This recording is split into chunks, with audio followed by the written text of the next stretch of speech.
Gênesis capítulo 31.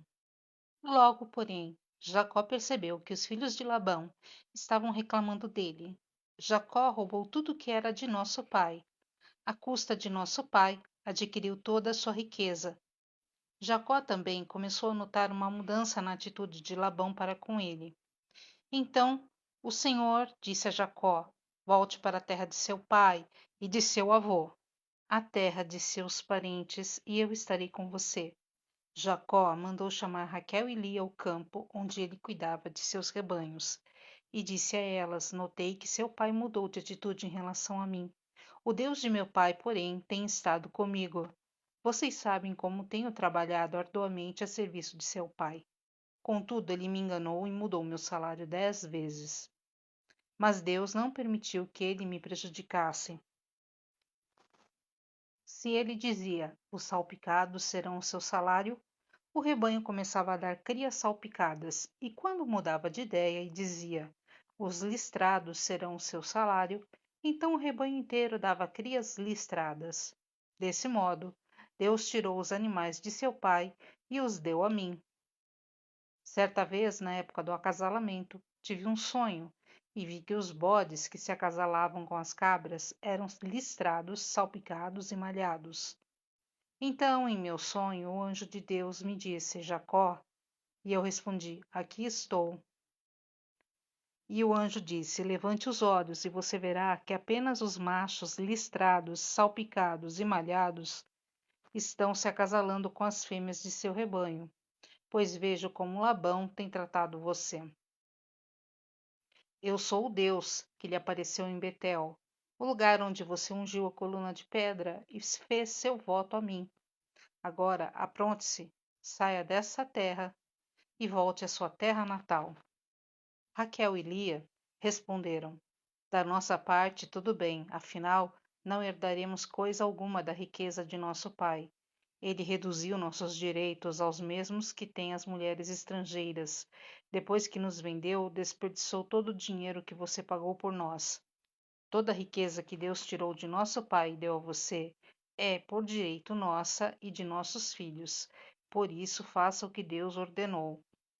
Então Jacó montou suas mulheres e seus filhos em camelos e conduziu adiante todos os seus rebanhos, juntou todos os bens que havia adquirido em Padã-arã e partiu para a terra de Canaã, onde vivia Isaque, seu pai. Quando partiram, Labão estava num lugar afastado, tosqueando suas ovelhas. Raquel roubou os ídolos da casa que pertenciam a seu pai e os levou consigo. Assim Jacó enganou Labão, o arameu, partindo sem avisá-lo de que iam embora. Jacó levou todos os seus bens e atravessou o rio Eufrates, rumo à região montanhosa de Gileade. 3 dias depois, Labão foi informado de que Jacó havia fugido. Reuniu um grupo de parentes e saiu em perseguição a Jacó. 7 dias depois, o alcançou na região montanhosa de Gileade. Na noite anterior, porém, Deus havia aparecido em sonho a Labão e o arameu e dito a ele: Estou avisando, deixe Jacó em paz. Labão o alcançou, enquanto Jacó estava acampado na região montanhosa de Gileade, e armou seu acampamento ali perto. O que você fez? Perguntou Labão.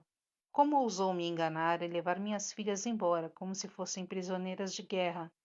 Por que fugiu em segredo? Por que me enganou? E por que não avisou que desejava partir? Eu lhe teria dado uma festa de despedida, com canções e música, ao som de tamborins e harpas, porque não me deixou beijar minhas filhas e meus netos e me despedir deles.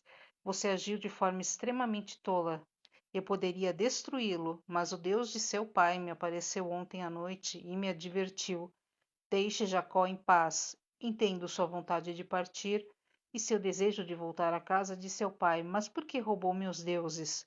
Jacó respondeu: Fugi porque tive medo. Pensei que o Senhor tiraria suas filhas de mim à força. Quanto a seus deuses, veja se consegue encontrá-los, e quem os tiver roubado deve morrer. Se encontrar qualquer outra coisa que lhe pertença, identifique-a diante de todos estes nossos parentes, e eu a devolverei. Jacó, porém, não sabia que Raquel havia roubado os ídolos da casa. Labão foi procurar primeiro na tenda de Jacó e depois nas tendas de Lia e das duas servas, mas nada encontrou. Por fim, entrou na tenda de Raquel. Acontece que Raquel havia pego os ídolos da casa e os escondido na sela do seu camelo, e estava sentada em cima deles. Quando Labão terminou de vasculhar toda a sua tenda, sem encontrar os ídolos, Raquel disse ao pai: Por favor, perdoe-me por não me levantar para o Senhor, mas estou em meu período menstrual. Labão continuou a busca, mas não encontrou os ídolos da casa.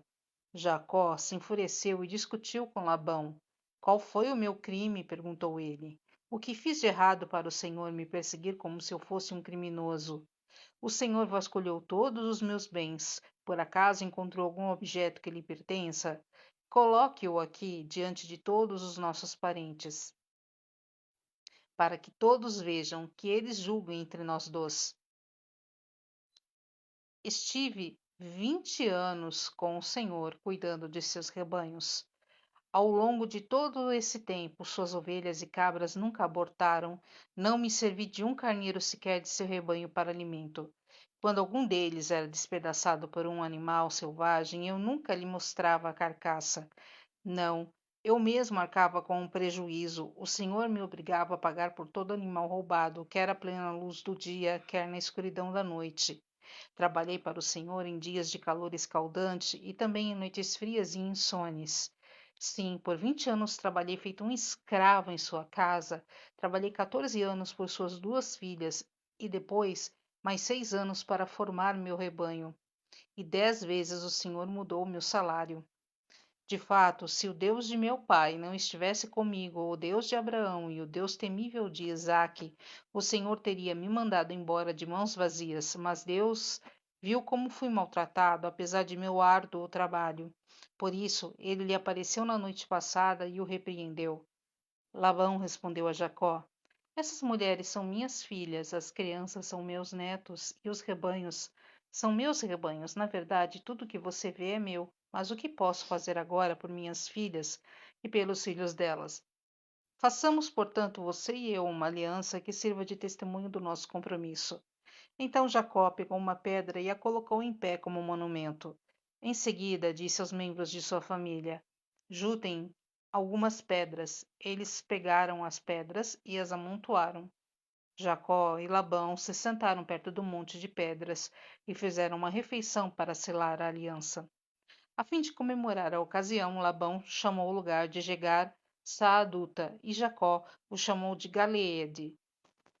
Labão declarou: Este monte de pedras servirá de testemunha para nos lembrar da aliança que fizemos hoje. Isso explica por que o lugar foi chamado de Galeede. Também foi chamado de Mispá, pois Labão disse: Vigie o Senhor a você e a mim para garantir que guardaremos esta aliança quando estivermos longe um do outro. Se você maltratar minhas filhas ou se casar com outras mulheres, mesmo que ninguém mais veja, Deus verá. Ele é testemunha desta aliança entre nós. Veja este monte de pedras, prosseguiu Labão. Veja também este monumento que levantei entre nós dois. Estão entre mim e você, como testemunhas dos nossos votos. Nunca atravessarei para o lado de lá do monte de pedras, a fim de prejudicá-lo. E você jamais deve atravessar para o lado de cá, a fim de prejudicar-me. Invoco o Deus de nossos antepassados, o Deus de seu avô Abraão e o Deus de meu avô Naor, para que sirva de juiz entre nós. Assim, diante do Deus temível de seu pai Isaque, Jacó jurou respeitar a linha divisória.